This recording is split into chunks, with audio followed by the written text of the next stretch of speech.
আসসালামু আলাইকুম দর্শক শ্রোতা। ঝুঁকিতে বাংলাদেশ উপকূল, যেদিন আঘাত হানতে পারে ঘূর্ণিঝড় রেমাল। দেখুন বিস্তারিত। আগামী ২৬ মে সরাসরি বাংলাদেশের উপকূলে আঘাত হানতে পারে ঘূর্ণিঝড় রেমাল।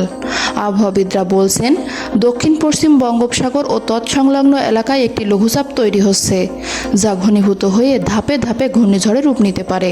প্রিয় দর্শক, আমার এই ভিডিওটি যদি আপনার ভালো লেগে থাকে তাহলে লাইক, কমেন্ট ও শেয়ার করতে ভুলবেন না। আর সবার আগে এমন সব গুরুত্বপূর্ণ ভিডিও পেতে চাইলে আমার চ্যানেলটি অবশ্যই সাবস্ক্রাইব করে বেল আইকনটি বাজিয়ে রাখুন। ধন্যবাদ। আবহাওয়া অধিদপ্তরের আবহাওয়াবিদ ওমর ফারুক বলেন, বৃহস্পতিবারের মধ্যে বঙ্গোপসাগরের দক্ষিণ পশ্চিম ও আশেপাশের এলাকায় একটি লঘুচাপ তৈরি হতে পারে। ঘূর্ণিঝড় কোথায় আঘাত হানতে পারে তা নির্দিষ্ট করে বলা যাচ্ছে না। নিম্নচাপ হওয়ার পর বলা যাবে কোন দিকে যাবে।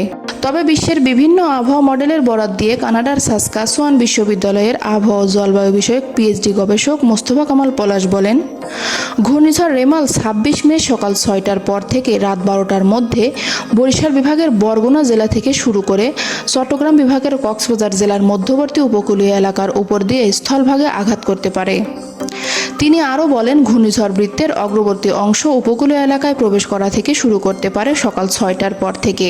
ঘূর্ণিঝড়ের কেন্দ্র উপকূল অতিক্রম করার সম্ভাব্য সময় ২৬ মে দুপুর ১২টার পর থেকে বিকেল ৬টার মধ্যে। ঘূর্ণিঝড় বৃত্তের পিছন দিকের অর্ধেক অংশ পুরোপুরি স্থলভাগে প্রবেশ করতে রাত ১২টা পর্যন্ত সময় লাগতে পারে।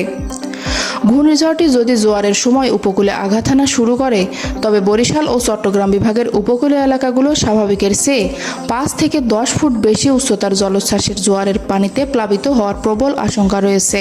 বাংলাদেশের খুলনা, বরিশাল ও চট্টগ্রাম বিভাগের উপকূলীয় জেলাগুলোর উপকূলে আঘাতের সময় ঘূর্ণিঝড়টির বাতাসের সর্বোচ্চ গতিবেগ থাকতে পারে ঘন্টায় ১০০ থেকে ১২০ কিলোমিটার, যা দমকা হাওয়া সহ ঘন্টায় ১৪০ কিলোমিটার পর্যন্ত বাড়তে পারে।